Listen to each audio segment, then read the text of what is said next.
You know that feeling when you check your bank account and the number is so low, it almost feels like a personal insult. Like the universe is specifically targeting you. You did everything right. You went to work. You paid your bills. And somehow you're still staring at a number that makes you want to close the app and pretend you never looked. Here's the thing nobody tells you. That feeling isn't permanent, and it doesn't disappear gradually. It disappears in stages.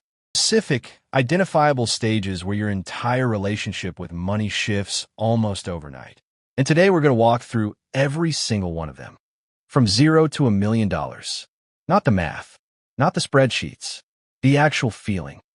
What your life looks like, what decisions you're making, what keeps you up at night, and what finally lets you sleep. My name is Max, and I spend way too much time thinking about the psychology behind money and why identical incomes can produce completely different financial lives.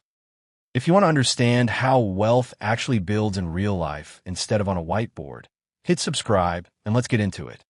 Before we start, I want to be clear about something. We're not talking about net worth as an abstract number. We're talking about what that number does to your brain, your options, your confidence, the way you make decisions. Because here's what most financial content gets completely wrong. The money itself isn't what changes your life. It's what the money does to the way you think. So let's start at the beginning. $0 to $5,000. This is survival mode.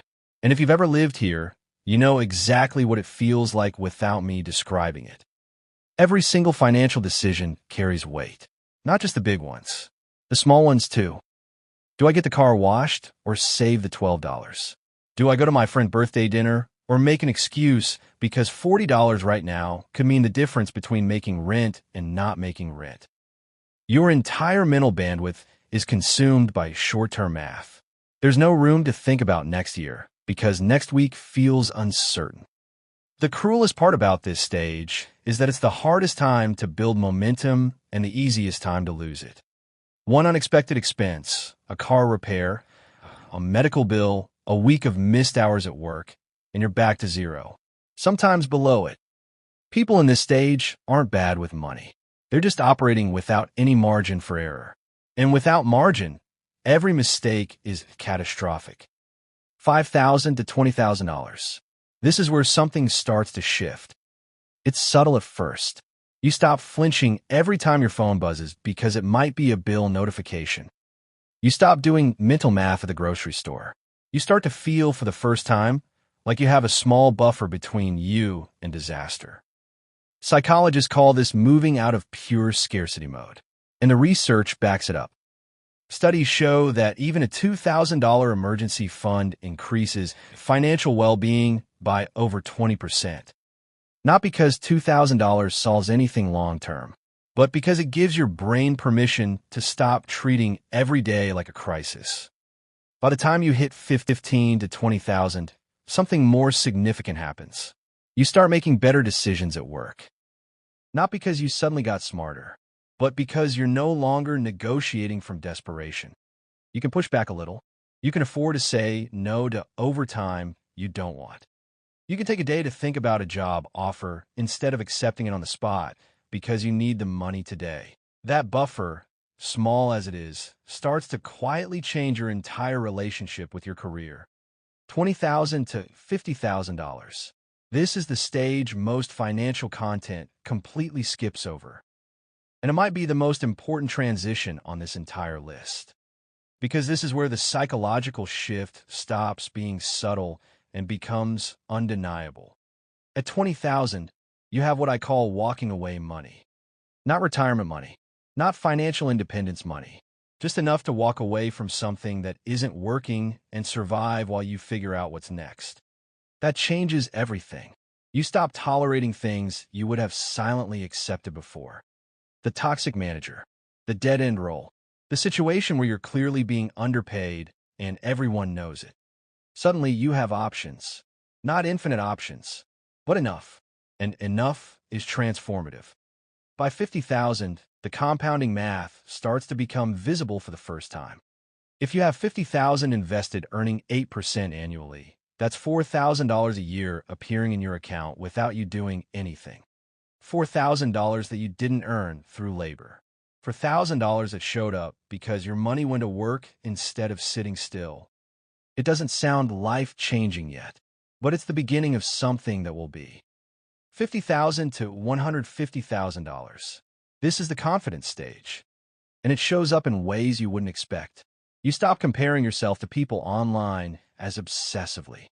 You stop feeling that low-grade financial anxiety that hums in the background of every social interaction. Can I afford this dinner? Should I have bought that? Am I behind? That noise gets quieter. Not silent yet, but quieter. Your decisions start to slow down in a good way. You're no longer reactive. You stop jumping at every financial opportunity because you need it to work. You can evaluate things calmly. You can say no to things that don't make sense. You can wait. This is also the stage where your relationship with risk changes. When you have nothing, risk feels existential. When you have 100,000, risk starts to feel more like a calculation. You can afford to lose a portion of something without it destroying you.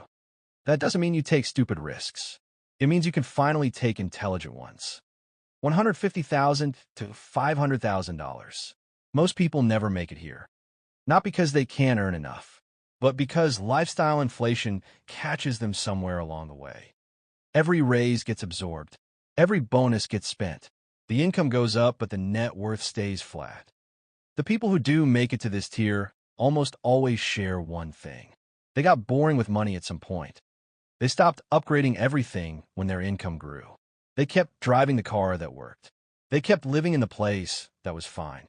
And quietly, without making a big deal of it, they let the gap between what they earned and what they spent compound into something real. At this level, the math starts doing heavy lifting you can barely believe. $500,000 at 8% is $40,000 a year in returns. $40,000. That's a real income, not a supplement, not a bonus. A salary generated entirely by assets you built. You're not financially independent yet, but you can see it from here. And being able to see it changes how you operate every single day. $500,000 to $1 million. This is the stage where money stops being the primary filter for your decisions. Not because you're reckless, but because you've built enough of a foundation that your choices can finally be driven by something other than financial survival. You want to take a lower-paying job that's more meaningful. You can have that conversation seriously now. You want to start something on the side without needing it to work immediately. You have a runway. The irony of this stage is that the people who reach it rarely look the way you'd expect. They're not driving flashy cars or talking about their portfolio at dinner. They're quiet. They're patient. They made 100 small, boring decisions over a long period of time and let math do the rest. The $1 million doesn't feel like a finish line when you get there. It feels like the beginning of something completely different. Because for the first time in your adult life, the decisions you make aren't being run through the filter of what you can afford.